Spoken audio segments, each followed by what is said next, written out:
விஜய் உங்களை நான் ஹோஸ்ட் பண்ணிட்டேன். I'll join next Yes. 15 minutes. Yeah. Thank you. Is my screen visible? Yes, sir. But your PPT is not visible.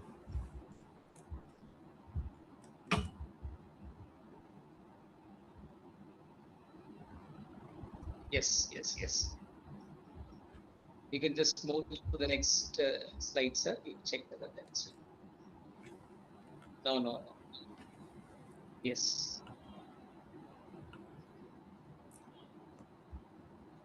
Yes, sir. Slides up.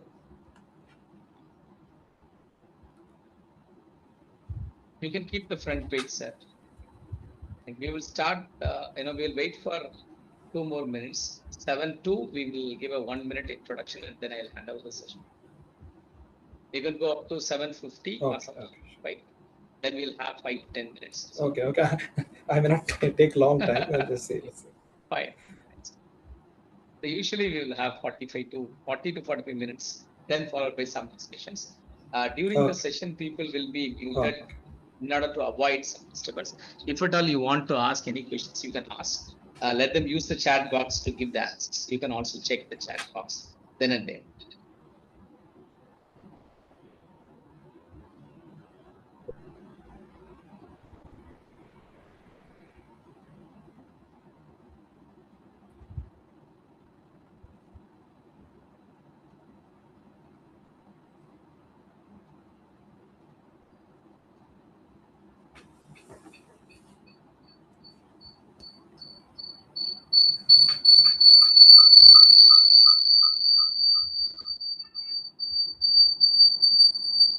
I have an audio disturbance.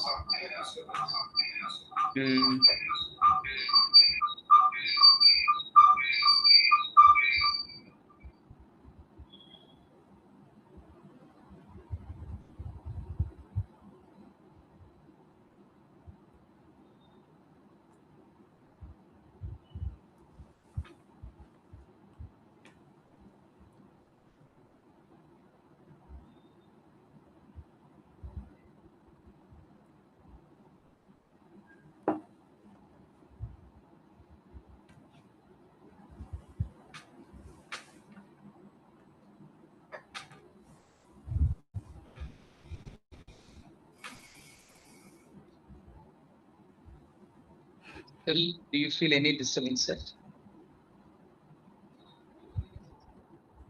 When you're on, I find now, sir. Now it's fine.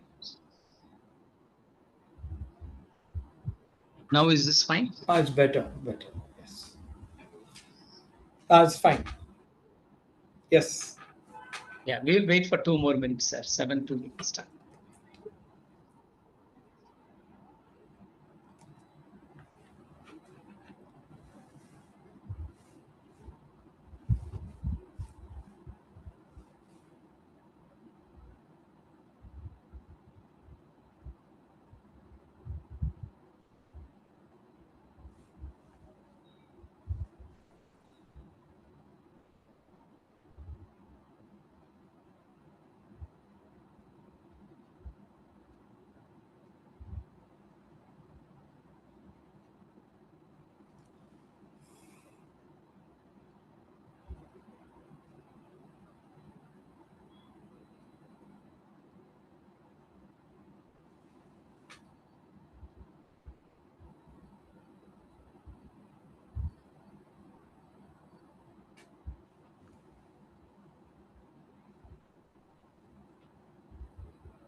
Will we start? Sir,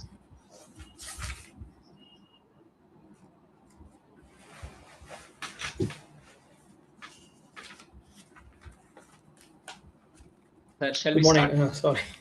Yeah, just a minute. Sure. Yeah.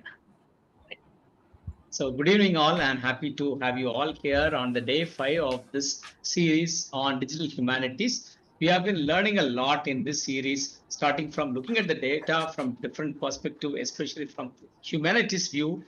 We had day 1 with Dr. Phoebe, and then we moved to look at the data and analysis through visualization on day 2 with Dr. Femina, who has taken us through the world of data. And day 3 with Professor Ramla, who worked on the deep learning and machine learning and the techniques, especially when you look at the data in terms of text and so on. And day 4, where we had Professor Rishabh from VIT, who has explained beautifully the computational text analysis from the literary text to the structured data, enabling researchers to identify the patterns, themes, and some of the insights that you can get it from the data, traditional interpretations, and so on. And now we are moving on to the day 5, where we have Dr. R. Venkata Ramanujam, is the Dean of Humanities and Head of the Department of History at Madras Christian College, with over 2 decades of teaching and research experience in modern Indian history and diplomatic studies. He has done a lot of academic contribution in terms of contributing to the textbook development in Tamil Nadu, SCERT Tamil Nadu, and then serving in multiple academic and administrative roles, whether it is a board of studies or an expert team member, committee member, and so on. And he is actively engaged in the historical academic community, holding leadership positions such as Vice President of Tamil Nadu History Congress. And under his leadership, we had a huge Indian History Congress that was hosted by Madras Christian College. And today, Sad has accepted our invitation and to join with us on day 5. And he is going to talk about how digital humanities is changing the historical research by combining digital tools with traditional methods to gain deeper insights from large data sets. And definitely, this session is going to be exciting to all of us, and we are happy to hear it from you. Over to you, sir.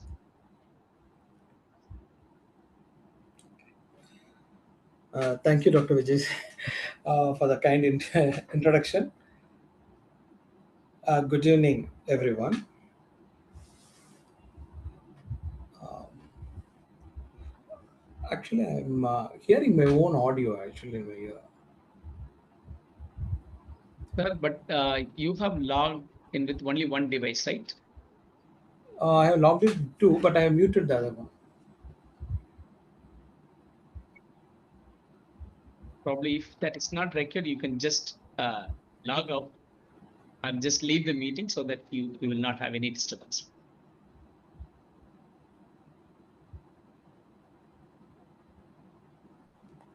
Okay, good evening. Yes. I hope now it is fine. No, I'm still hearing my voice.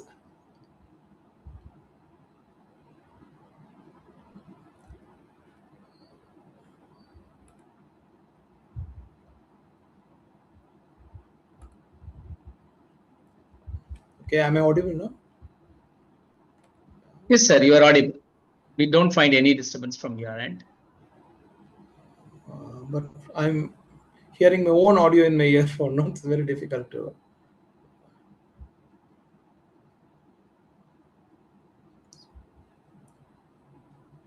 This you can pick your mic.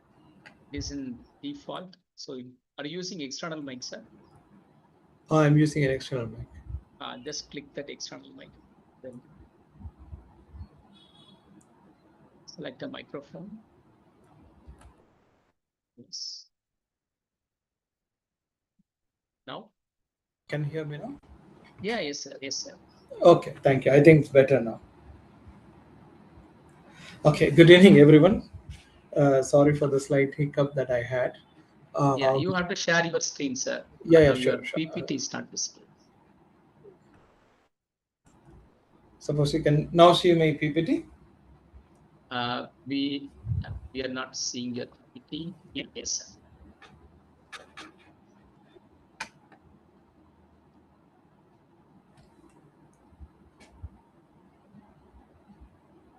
Yeah, can you see the PPT now? Yes, yes, yes, sir. Okay. Good evening, everyone.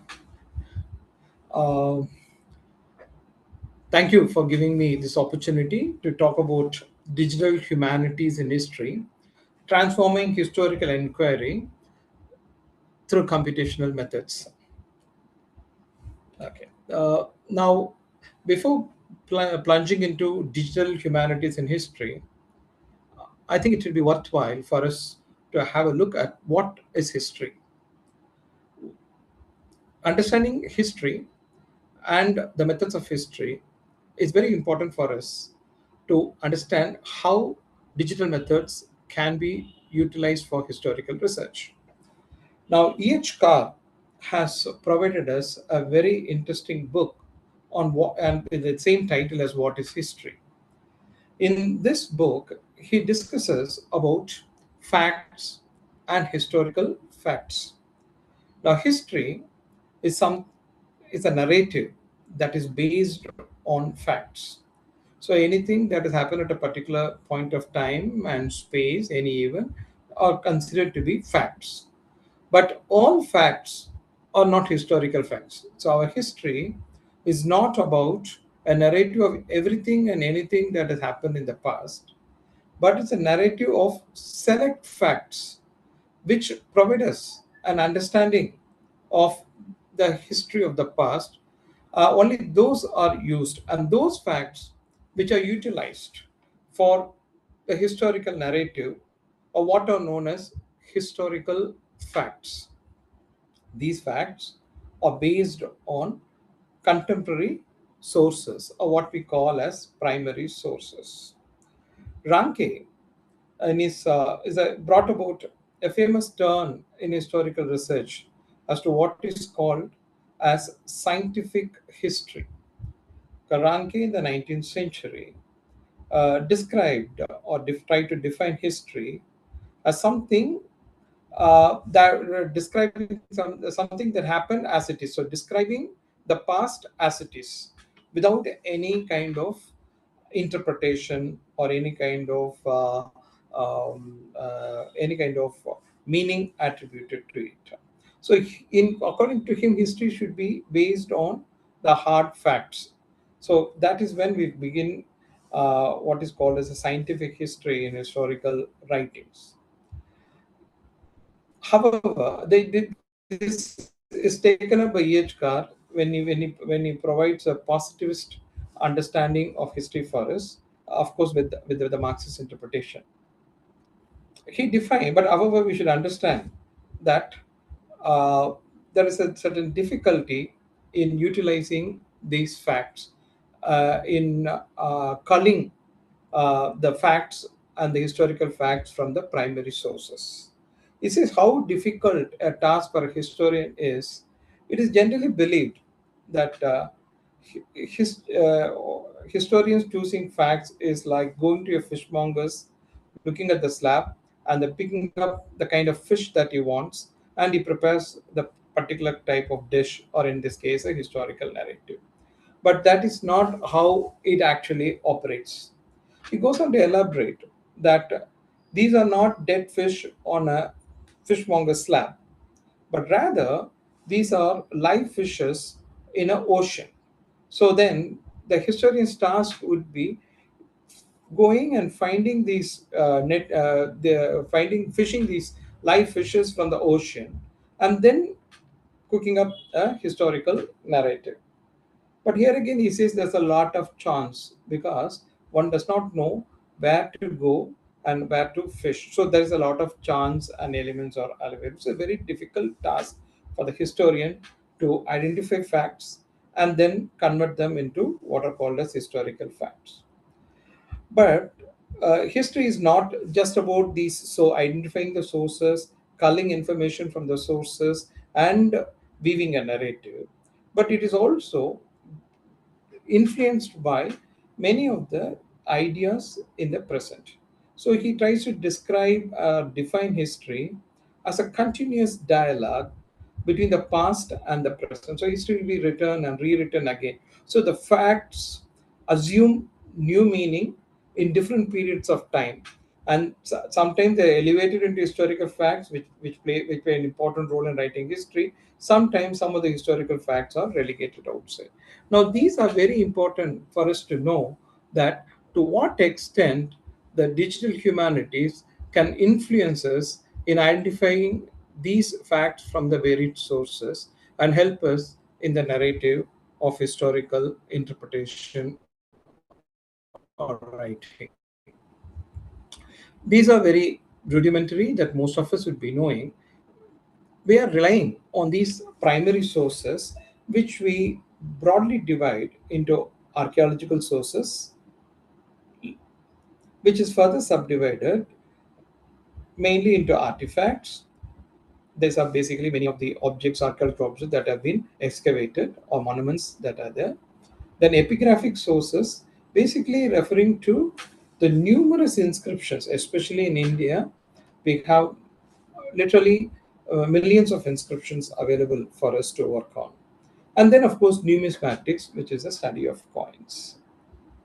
Then we have a lot of literary sources, starting from the ancient period to the modern. If you take world history, we can speak about the Greek sources, Roman historical sources, the various historical writings during the by the church.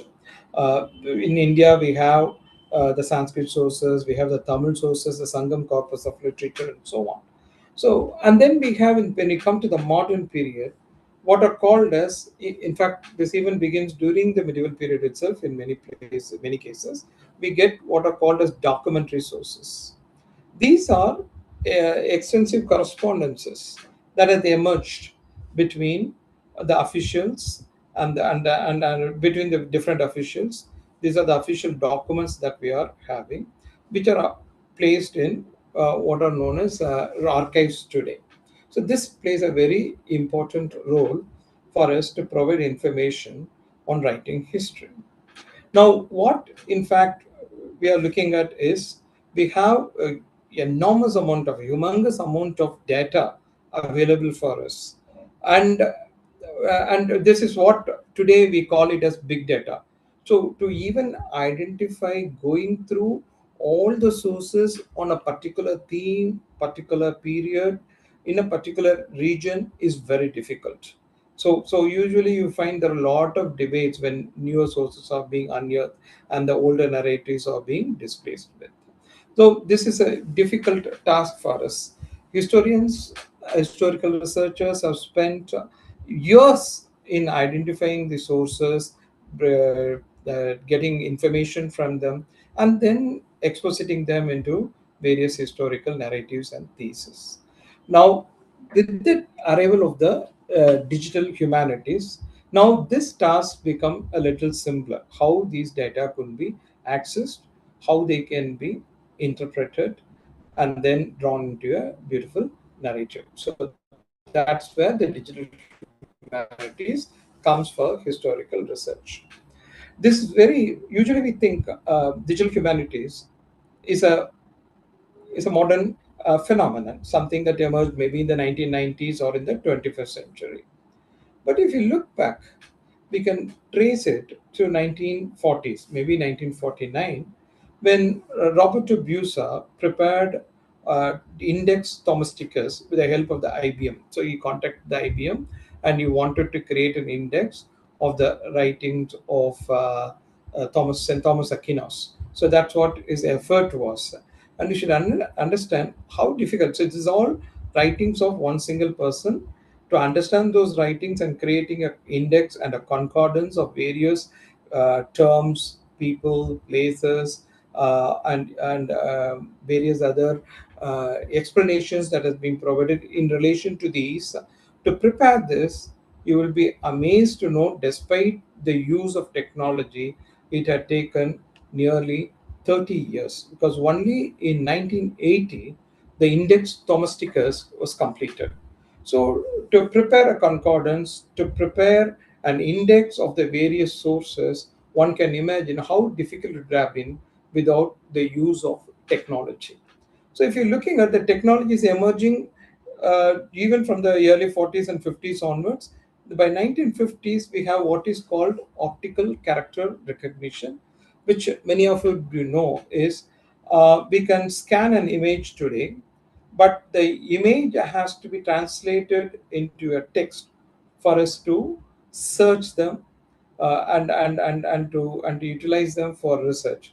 So otherwise, we'll be having a lot of images, and then we'll have to go through the images manually, like how we are looking at the documents in the archives. I still remember during my post graduation when I was doing on a small seminar, I had to look at the newspaper Swadeshi Mitran. So in the Timothy library then, we had a lot of microfilms of the Swadeshi Mitran. For 3 years, I had to, no, this is like from 1930 to 33, when I was working on the women and civil disciplines movement in Tamil Nadu. I painfully went through each and every microfilm spanning a period of 3 years. Just you can imagine the amount of time it would have taken for me to look at every page through the microfilm, identifying the women leaders, identifying the various struggles they have waged, and identifying what type of encounters they had with the colonial law, whether they were imprisoned, what type of sentences were provided, and so on. Now with optical, though it was, you should understand, no, 1950s OCR was found out, but even in 1990s we were not using it in research. So I had to painfully go through them. So this optical character recognition can convert these images into text. Once they are a text, they are searchable. So we can easily search for women, names of the women, events, and so on. So it's very easy for us to, like a Google search in a text, to find out, and it would have saved a lot of time for us. And maybe we will also not miss manually. There's a lot of possibility there can be miss and so on. And then in 1963, we have Roger Tomlinson, whose efforts led to the origin of geographic information system. So history is about time and space. Now, time, we get information on time through the various documents, contemporaneous documents, whereas on space, this is a very important invention where we are able to visualize what are the various entities that will be interacting on a particular theme of historical research. So that is very important for us, the geographical information system. Especially it has a lot of uh, application in the field of archaeology. So by now you may be knowing that uh, in 1966, maybe some consider that to be the beginning of digital humanities, where the journal Computers and Humanities were started. In fact, it is very interesting for us to note that it is in this journal Computers and Humanities, yearly inroads were made from Madras Christian College by Dr. Gift Romani and his research scholars and younger colleagues, when they wrote on different aspects of digital humanities with applications on dealing with Mahabalipuram's various sculptures and so on. So I saw that some of the articles were published here. So it is then in 1966 we find the origin of the term humanities computing. Later, we find through the 70s, the first conference in humanities computing was held at Cambridge. It is not a coincidence that today, I think by 2017, Cambridge Digital Humanities was started, and they were one of the earliest to offer MPhil and PhD programs in digital humanities as a separate discipline. As I said earlier, 1980, the Index Domesticus was completed, and then various other development emerged, like the SGML. Then we have the first project called the Perseus project, and at the same year in 1987, we had the Text Encoding Initiative emerging, which is very useful to characterize the various scripts that are available and run them through mathematical and statistical processes. But in the turn of the 21st century, in 2001, we get for the first time, the term digital humanities was used by John Unsworth. And, and you will find that this has come to play a very important role in the past 20 years, past 2 decades. And we have during this period very quickly the creation of the Wikipedia, the Google Books, Internet archives, a lot of digital libraries, digital archives began to emerge, culminating by end of the second decade of 21st century, with separate digital humanities emerging as a separate discipline. So this is something, some aspects of it which we would have heard earlier. Now, we will look at how this digital humanities is transforming history from qualitative to quantitative study, how computer methods are being involved. Some of the aspects in which digital humanities as a method can be applied in historical research is: one, creation of digital archives and mapping, that is creating online searchable databases of primary documents, photographs and maps. So this is a very useful addition to historical research. As I said earlier, sometimes archival research is one's lifetime endeavor. Yeah, so we have to go to the archives, you have to requisition different documents. The documents may be available, may not be available. So such a difficult task to go through them. But with them available online, becomes so much easier in terms of even accessibility. Forget about using it as a method and a methodological addition.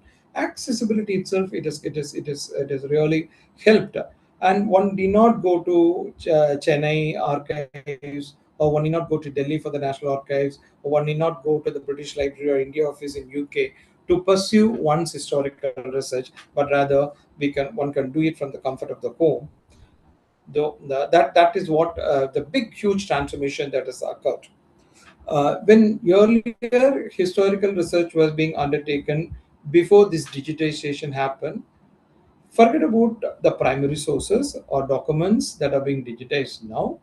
Even access to books was a very difficult task. In fact, we find if you ask early historical researchers till about 2010, you will find that most of us would have visited libraries for particular books and then peruse them. Then we'll visit some other library, and then we have to go to various other cities. Suppose if you're in Delhi, you have three or four libraries available, like the Central Secretariat Library, the Tinmurti Bhavan Library, the JNU Library, and a few other libraries are available for us to look at the secondary sources. Even that, because one library will not hold all the secondary sources. In Chennai, we have the Kanimara. Now we have the Anna Secondary Library. But then Chennai people working in Chennai have to mandatorily go to Delhi to access certain books which are not. So what has happened is the one used to take to a good 1 or 2 years to even build a bibliography and then do the review of literature. Now that has transformed, it has brought in revolutionary change in research when we can squeeze that into kind of 6 months, maybe 3 to 6 months. If one is diligently working, one can do the literature review with everything accessible online. So that is I'm saying about the secondary sources. But phenomenal changes have come in terms of accessing primary sources because of digital archiving. The second element in which we can use is, I've given it as a fourth, is a text analysis and corpus linguistic. Textual analysis, again, the next very important thing. If you remember, I said with the OCR, it enables us to search, the text becomes searchable. But there is so much more that can be done when we use textual analysis. I think at least a couple of lectures earlier were discussing about textual analysis. So we can analyze enormous volumes of literature, newspaper, to track the changes in language, ideology, or sentiment over a period of time. In fact, linguistics, literary criticism or linguistic criticism emerges sometime during the period of the 16th century, during the period of Renaissance, when Lorenzo Vella will analyze the document called the Donation of the Constantine, to and where he would prove that it was more a medieval document and was not a document dating to the period of Constantine, Emperor Constantine himself. So this is very important for us because in sources we do two types of analysis. One is what is called as internal criticism. The other is external criticism. External criticism provides us the context of the source as such, what time period it is located, which region it is located, in what context that inscription or document has emerged. Whereas internal criticism is all about textual analysis to identify the authenticity of the document, whether it belonged to that particular period or not. And second, to identify various contexts in which these are being used. So this textual analysis and corpus linguistics is a very important addition and an advantage in terms of analyzing the historical sources that I have been describing earlier. The thirdly, we have what are called as geospatial visualization. Now that is again very important for us to identify. Say instead of looking at a more mapping, we can have a 3D visualization of how in which place a particular kind of a battle could have been took place, what kind of battle formation could have been there, for example. So mapping software to plot historical data geographically, that is a very important element also. So allowing for analysis of spatial relationships in history. Today we call that, we can even in contemporary politics we can call it as geopolitics. So that helps us to understand historically how it was played. Thirdly, I was speaking about the fourthly, and finally we can speak about 3D modeling and virtual world. What's many of you would have come across many historical personalities emerging and talking and so on. So it enables us to, but I'm not speaking about that literally, but also helps us to reconstruct historical sites and artifacts for digital exploration. About the digital archiving, I think in one of the lectures earlier, a lot of these was shown also. So almost many of you will be familiar with Internet Archive. So Internet Archive is a non-profit library of millions of free text, movies, software, music, websites, and so on. I'll just like to show one important how it can be useful for historical research. I'll just show that particular page for you. Okay, now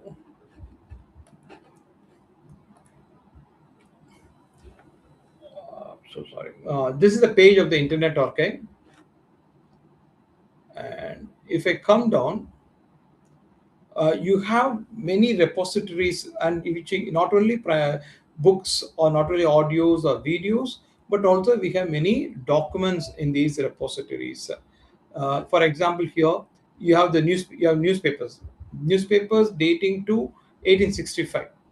At least that's what I came across, but even earlier is possible to possible for one to find. And then we have the Gazetteer of India. All the gazettes are being published.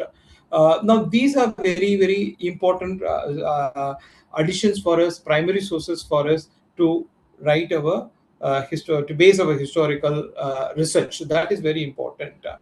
So one has not fully explored the different sources that is available in the Internet Archive. The other aspect which is very important, which is also asked, is about a question was asked in the previous one of the previous sessions, was on the British Library collections. So, British Library is a very important source, repository of Indian documents. So, they have digitized them. They have put it online for us to access some of it. So now what I had done, just for colorful purposes, what I did was I have accessed their collections on images, and I have given the keyword Madras. Just you can look at on your screen the various monuments, maps, events, paintings, all that you can see. You can see the dancing young girls dressed in traditional attire on the right. So I probably you're looking at the cathedral. So you are looking at women during this period. So different, the beach, the harbor, how it was looking. So all these various types of images are available, because today we should understand that uh, uh, historical research is not just based on documentary sources, but visual archives is also a very important part in historical narrative. In addition, we also have National Digital Library. Now here, if you are able to see in the screen, what you're seeing is the Amrita Bazar Patrika dating to the period of, I'm not getting it, probably 1945 or 42, something around the period of the Quit India movement. And here you can see some very interesting news on how there was a picketing on Presidency College in Bengal. We have ladies picketing at Bura Bazaar, and so it's a veritable source. We have these digital archives that are there. Similarly, we have the Tamil Digital Library.in, which has all the archival documents of related to national movement, which are digitized and put up for us. Now, this is the first stage in terms of that. This is one of the yearly newspapers dating to 1865 that one can find in the Internet Archive. Just sharing a screenshot of that. Now, that is only the beginning of how digital humanities can be used. So one thing is creating digital archives, which is very important. So that we have to do. The second is how to process that information. So image processing and pattern recognition is very important. So the next thing is for us to extracting these knowledge from the textual resources. That is where we require OCR and other software for us to extract them, so that and convert them into formats that can be subject to computational analysis. So there are various quantitative tools so that enable us to that enable semi-automated analysis of text and idea. So some of them are what is called natural language processing tools. I think it has been dealt with at length when discussed about I think when we discussed about digital humanities in English and so on. There's formal concept analysis and visualization of data. There's very interesting article I came across from parliamentary history to digital and computational history, a NLP-friendly TEL model for historical parliamentary proceedings. So this is published recently in Digital Scholarship in the Humanities Journal. And this was an initiative by the Data Lab of the Bibliothèque Nationale de France.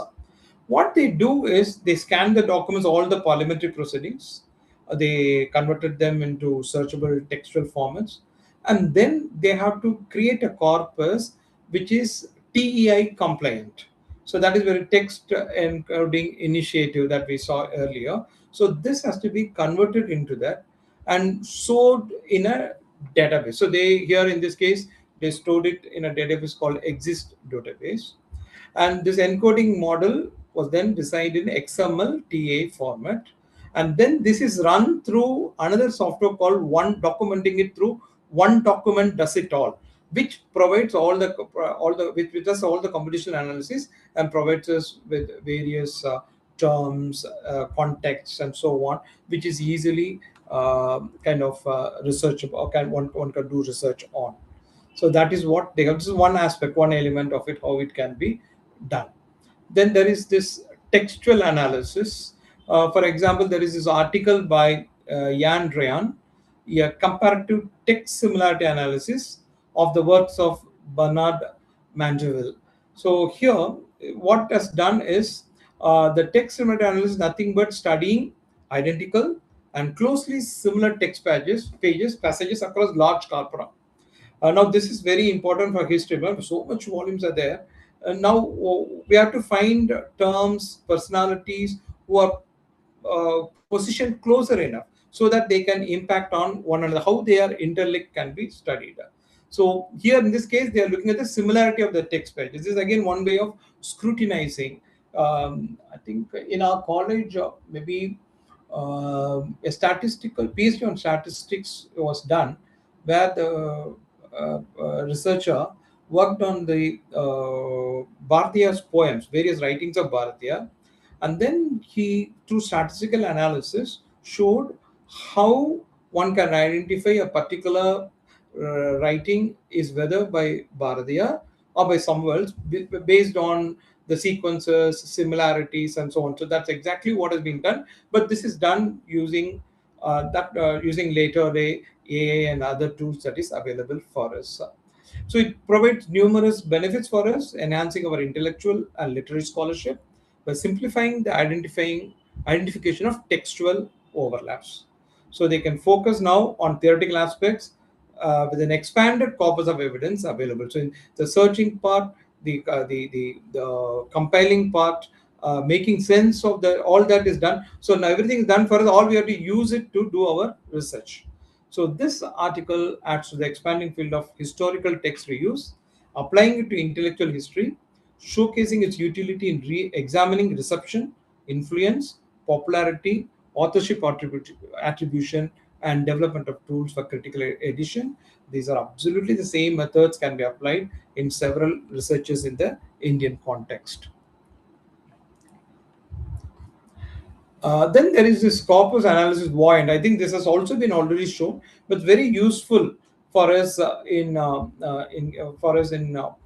historical research. So, large scale comparison of a set of text or corpus is possible. Uh, there are two very interesting works that are available on what is called as concordance. One is by Noboru Karashima. He's a historian on South India from Japan, who did wrote what is called as a concordance of Vijayanagara inscriptions. So there are thousands and thousands of inscriptions available. He was able to create a concordance of them, relate events, relate the kings, and relate them to a particular set of context, whether it may be donation, administration, introduction of new administrative measures, and so on. So it's that it has created a corpus that several more research can be done based on that. Now that was done manually or with very little computer assistance. That what was available for us in the 1980s or 90s possibly. Later, similar work where we'll see later were also done on indescripts and so on. Now, this is very useful for us. The tools like Voyant are very useful for us for analyzing large data sets. Particularly, software such as Voyant notices patterns, which is difficult and laborious to do manually. So, what does it identify? It can identify basic characteristics of text such as length of the sentences, vocabulary density, average words per sentence, but we can tweak it to historical needs of the historical research also. So, statistical analysis it provides us absolute frequency, provides us a visualization, and so on. As I said earlier, it helps us to create a concordance of inscriptions and documents. Let me go show quickly how this type of corpus analysis works for us in historical, when you use historical themes. Let me quickly, yeah. Uh, I think this something like this will emerge for us in Voyant. I think this is more about the United States or something related to United States history that's been put up. I can just copy pasted it. This is not a work done by me, but this type of visualization clearly shows that like government is very important. Public is very important. So that clear gives us a clear perception about the influence of public, say, in the United States government and so on. So that can be seen here.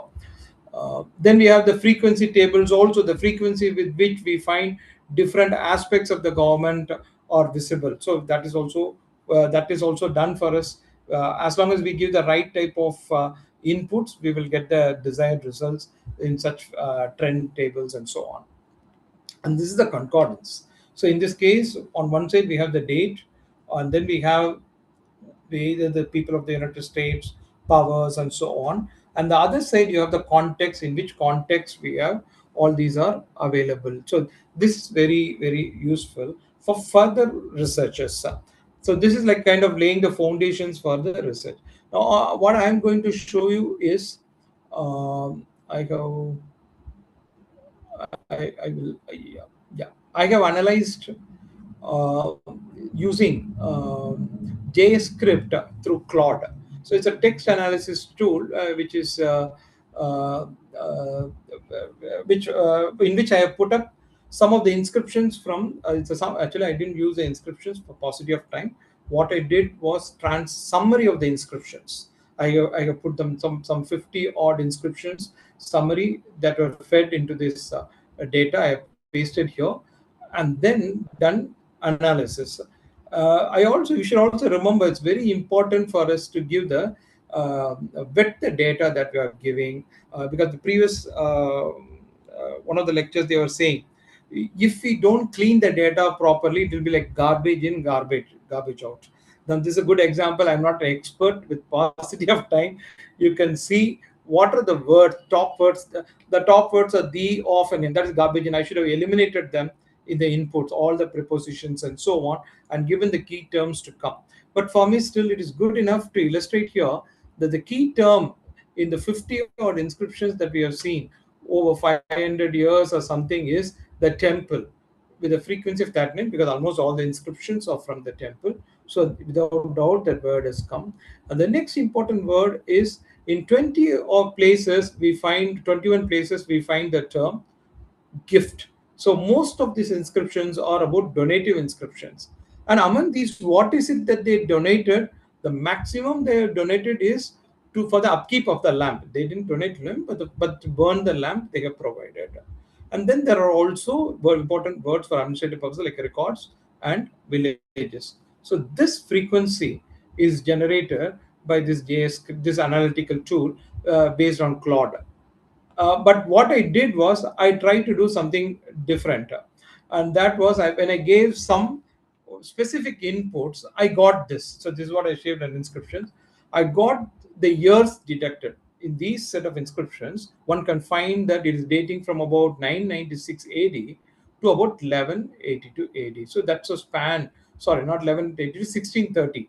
So that's a kind of a span in which these inscriptions are worked. But this is not how we do research, but I'm just showing. So such a large span is not essential for us unless we want to overview. And then I said, I would like to know the terms, the kings and the rulers. And now I have got terms like Maharaja, Chakravarti, Nayak, Chola, Pandyas. Then there are proper nouns. Then I have Deva, Burman, Perumal. So I can identify these are the terms that are used to address the kings during this period. And when I said the nature has to be understood, it says the primary nature where either donations or grants. And then there is also, very interestingly, place names like Purpuram, Vittalapuram, Chengalpet. Then there are place names which are used in the say 10th century or 15th century, like Chaturvedi Mangalam, Narasingha Chaturvedi Mangalam. We have Puliyur, Peruvanjur, Kalainadu, Amurnadu, Tirukkulam is still there, Madakulam, Uratur, and so on. So that's very interesting. So these you can just imagine if I use GIS, how very useful for this. And then what are the donated items? That's very interesting for us to know. They have donated land, they have donated villages, they have donated, this is a term, they have done as a donation to the temple, but we find gardens have been donated, Kani of land, a measure of land, Veli, Pun, Kasu, Panam, cows, sheep, lamp. Lamp is not donated, but the upkeep of the lamp, for the upkeep of the lamp, donations are given.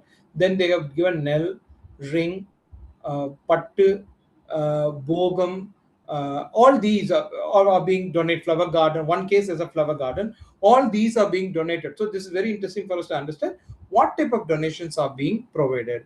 And then we can also get a lot of other names like Ainuruvar, Sri Padiswaramudiyar. Then I have Sri Rangarayan. There is one Chetty, and so on. All these have names are available for us to understand. So now it says that the key epigraphic terms were Sava, Ur, Devadana, Kasu, Veli, and so on. So that it has also provided me the list of references and so on for us. It is also provided actually a geographical location. I added the geospace here, but unfortunately I'm not able to show. It will take time, but all the place names we have seen, that locations are also provided here. So that's how we can utilize these text analysis tools for further historical research. In this case, I have used inscriptions, a summary, but actually we can also use any type of documents and so on. So the large amounts of data can be done in a very short time. Okay, that is possible. Then GIS in historical and archaeological research is one, as I said earlier, it is a spatially referenced database. Then it's a visualization tool and an analytic tool. I'm just showing here about history of book production in a particular place. Now, what are now we can add layers in GIS. I'm not able to demonstrate that to you, but I can show this picture. We can add layers in GIS. And so what they put up is first transportation routes.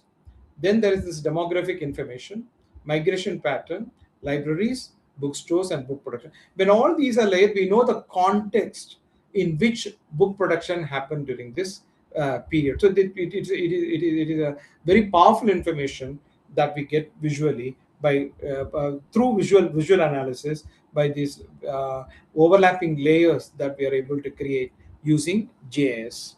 There are, I think, free software like QGIS, ArcGIS, and so on, but we need to learn on how to use them. Then, very importantly, as mentioned earlier, as far as research, computational methods in historical research or social science research was pioneered by Dr. Gibbs Romani of MCC in MCC, along with his colleagues and students, where he wrote a number of articles using computers and various software that was available for him at that point of time, which are path breaking. In fact, if I found an article which I may not put here about how he used cluster analysis to understand the location of the epigraphic or the monuments and so on.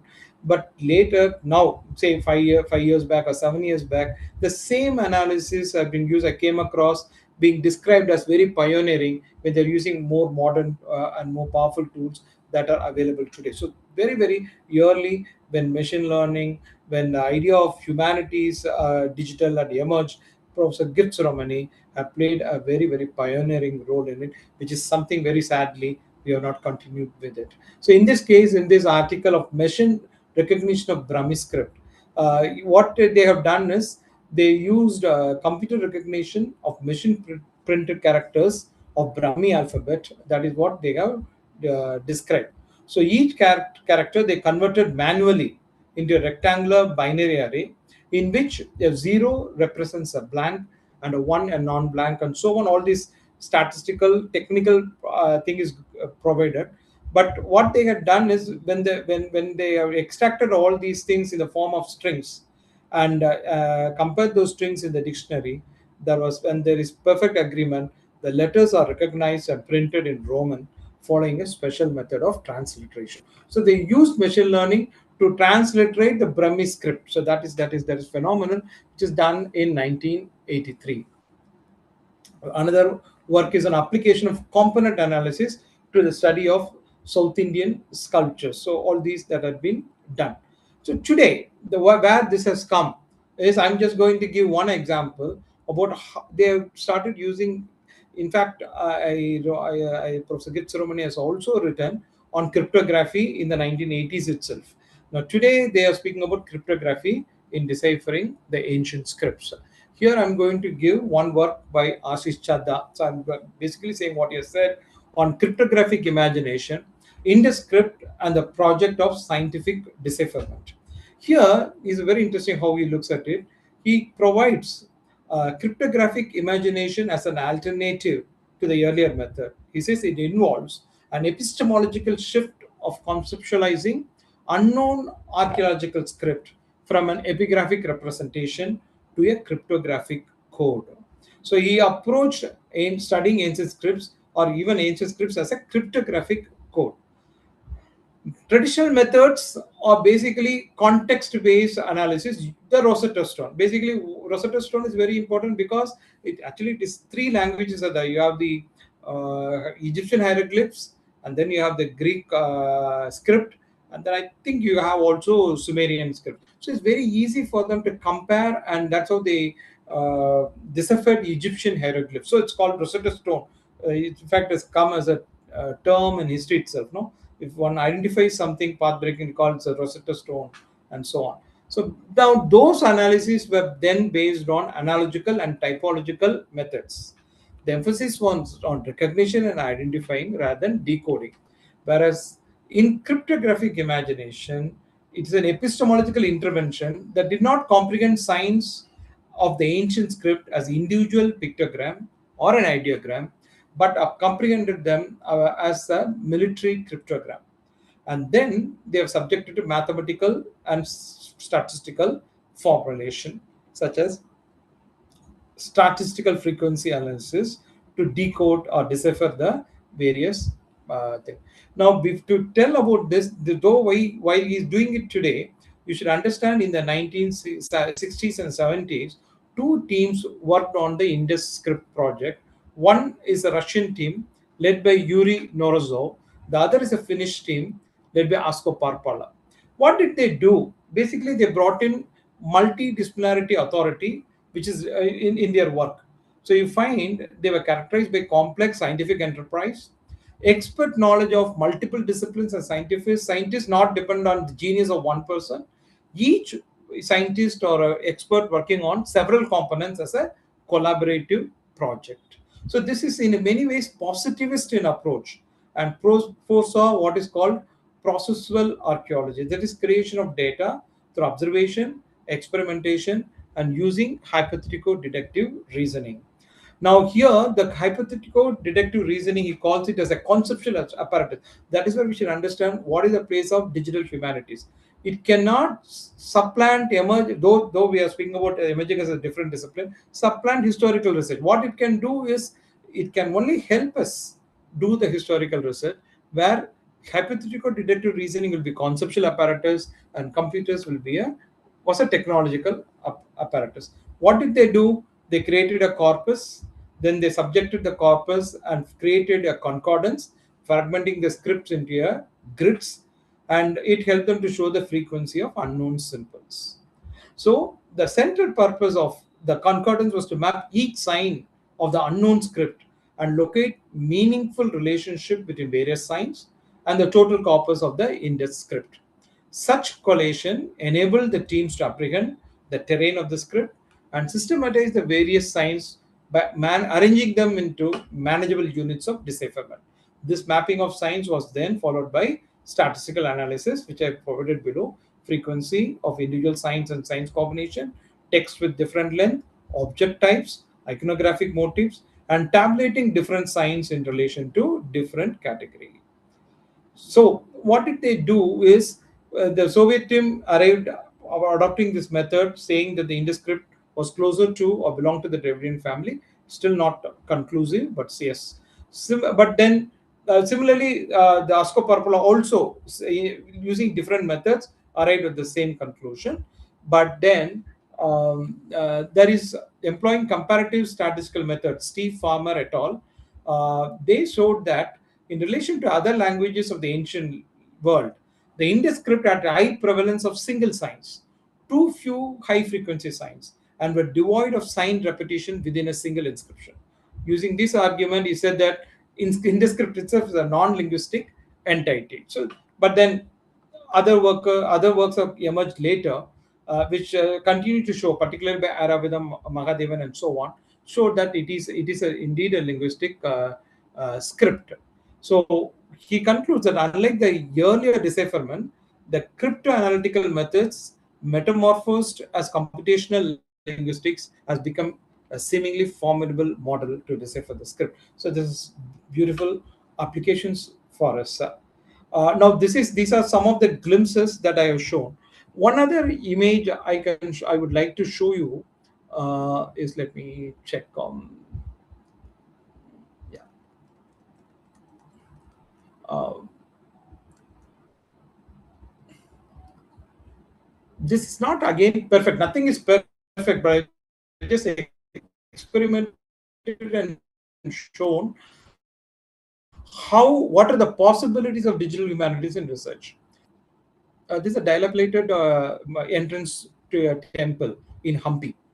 Now, can this be reconstructed? Usually, what happens when there is a vertically it is damaged, so one side is available, then the other side can be reconstructed, copying the the left side, that for in this case left, or the one of the side that is available in completion.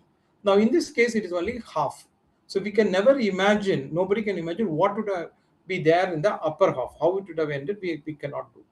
But computers are also okay. Now that is one thing. Now I put it into a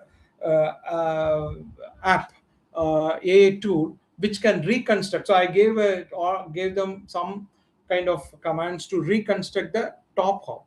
Now this AI has regenerated for us. I can confirm, say the pinnacle, the top part is certainly not what it should have been, but nevertheless, look at the other two tires it has built, which is very similar. So the possibilities of reconstructing damaged, dilapidated structures using AI tools are phenomenal, because I said, when one half vertical half is available, they reconstructed it beautifully. The ASA has done it in a place called Modam in Kanjipuram district. Now there are possibilities that we can also do when something is not available. We can also do, but we should also be beware of something called AI hallucination. So that's what they say. AI can hallucinate also. All the information it provides is not necessarily true. There's a lot of verification, human knowledge, reading is essential to understand and say this type of reconstruction is not right or appropriate, and so on. So that is also very important for us to know. So what are the advantages of these computational methods and using AI tools? It is a data driven historical knowledge. It enables us to have public engagement.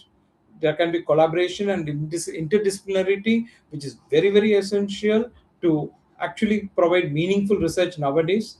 And then they are evolving, and they can stay relevant. Historical research can stay relevant in the changing technological scenario. As I said, AI can hallucinate. The ethical concerns are very important, and that's a very important challenge.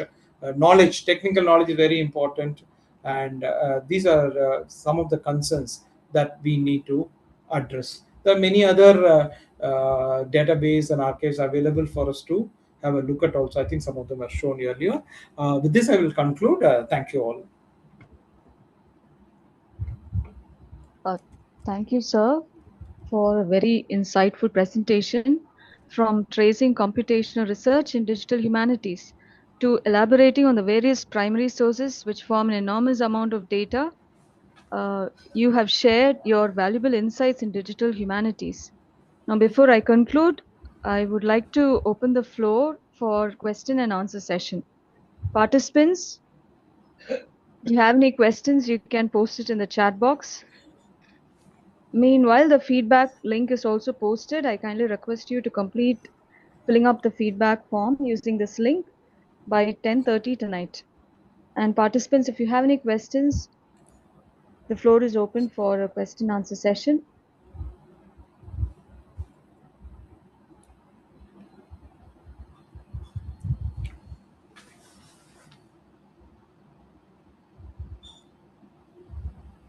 Sir, I have a question.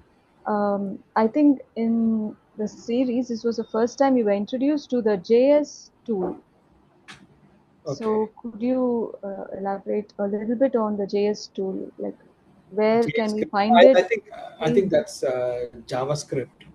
Let me also tell, I'm not so very good at technology aspect of it. Maybe some of the computer science professors can explain them better. What I did was I took help of my son, and he told that this can work better in Claude. What it does is, instead of us providing inputs and so on, the AI does, when it is, I think it is linked with Claude, and the AI is able to do the whole textual analysis better. I think just like Voyant and Python, text analysis can be done here also. So my son introduces to me. I will find out a little bit more and share it with you. Yes, sir. Thank you, sir. And the AI generated image was also quite interesting.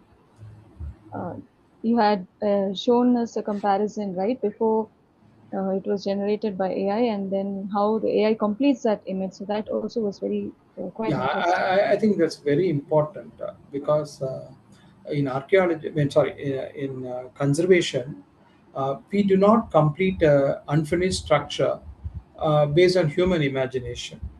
We study the existing structure and use that to replicate what is not available or unfinished or damaged.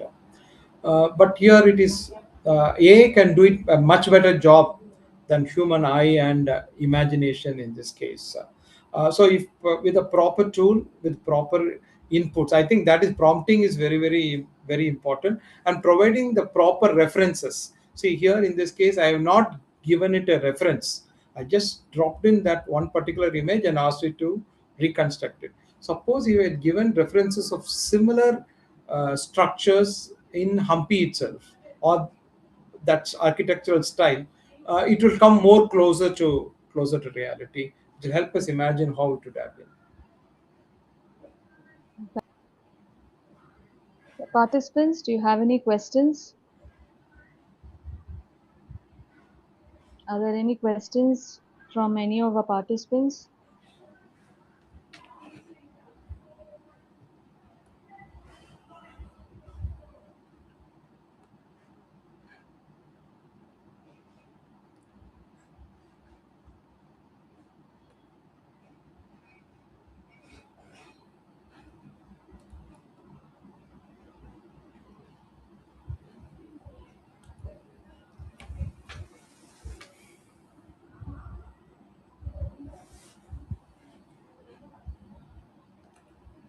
Uh, Dr. Vijay, sir, can we conclude?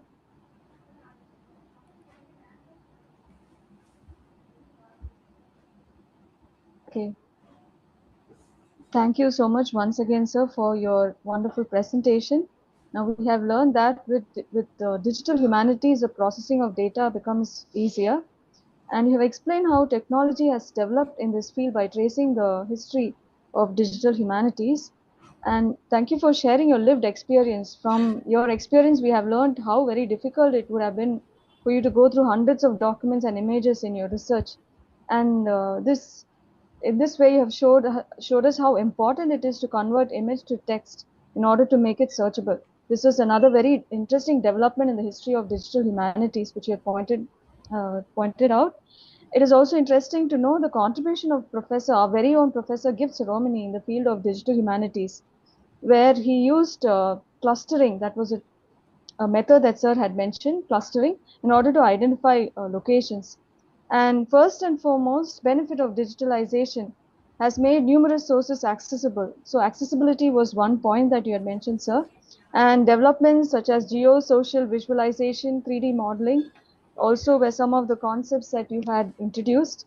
So thank you for introducing many sources, primary sources including visual repositories and the various digital analysis tools for historical research of inscriptions and documents. And another thing we need to remember is how important it is for us to vet the data before analyzing it. So your demonstration of text analysis via the JS tool was also very interesting. So thank you so much, sir. We really enjoyed your presentation on digital humanities. So with that, we come to the end of day 5 of our series on digital humanities. I would like to thank the organizing team for being here, and thank you, dear participants, for your patient listening. A gentle reminder, please fill up the feedback form. And with this, we'll meet again tomorrow, same time, which will be the last day of the series on digital humanities. Thank you all. Have a good night. Have a nice Thank you, evening. ma'am. Thank you Thank so you much, all sir. for the patient listening. Thank you, sir.